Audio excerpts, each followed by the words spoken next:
Now to a Fox 5 exclusive, newly discovered and never before seen video of the king of rock and roll. That's right. We've unearthed video from a trip that Elvis Presley took to New York City in 1956. Robert Moses here now with the story you won't see anywhere else. Robert, this is wild. It's great. Steve and Natasha, as journalists, we like to say that we will travel as far as we need to get the story.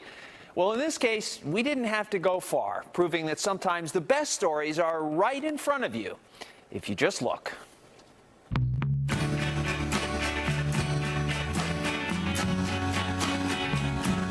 As far as the eye can see, a press of excited youngsters from all over the region are on hand for the return of Elvis Presley to Tupelo, Mississippi, the town where he was born. In September of 1956, nearing the apex of his rise to stardom, Elvis Presley received a hometown hero's welcome.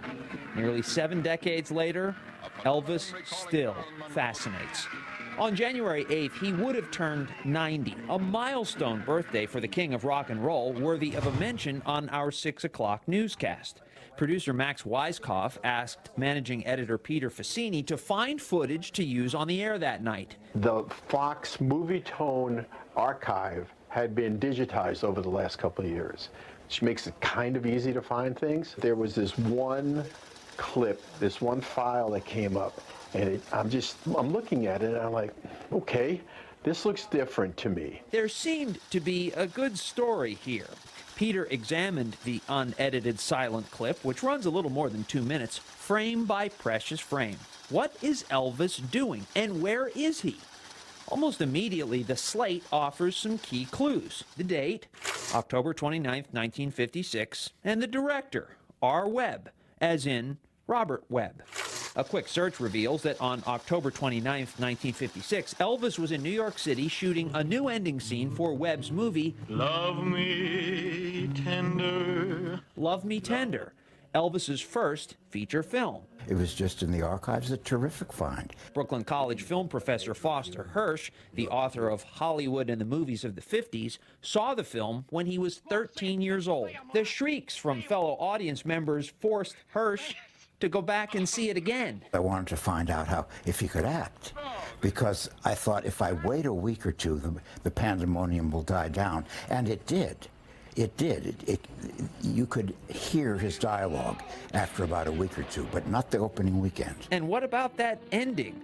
Our story, after all, revolves around that infamous ending. When they were previewing it to audiences, the reaction was extremely negative.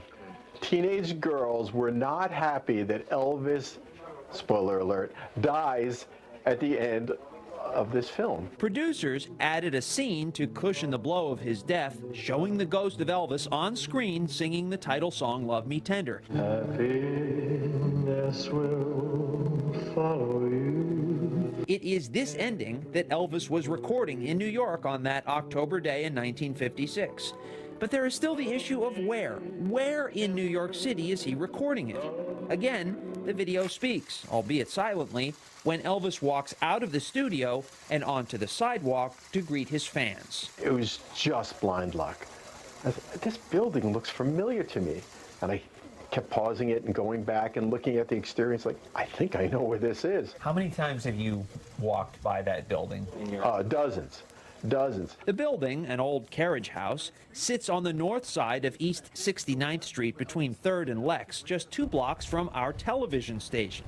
The building once housed Junko Studios. Isn't it amazing? You can walk the streets of Manhattan and not realize what has happened in that spot years before. It's pretty cool. So we figured out the where and the what, but we still wondered, so what? How significant of a find is this 2-minute clip? Where do you go for the answers? And it took me a little bit, and you go to Graceland.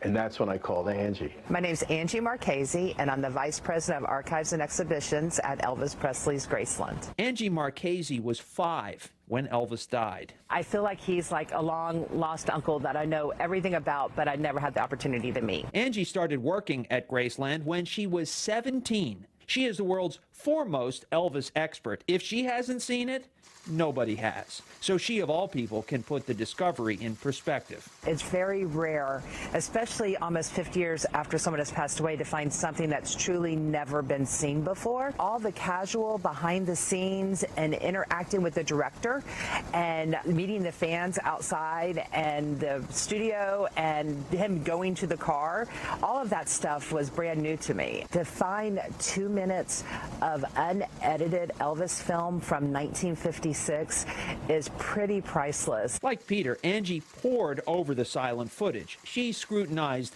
everything. You can see how Elvis was being very professional, but also wanting to do it right and taking direction very well from the director so they could capture that moment perfectly. And he could have been behind the door and wave at them through the window, but no, he opened the door and he was signing autographs and taking pictures. He never forgot who made it possible for him to buy this beautiful mansion in Memphis.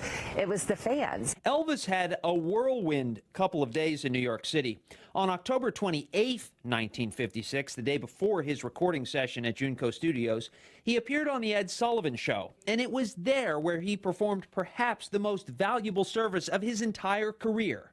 He very publicly got the polio vaccine. David Rose works as a historical consultant for the March of Dimes. The first mission was to find a solution to the problem of polio. It was a huge effort to make sure that teens got the message that you can't rock and roll with polio.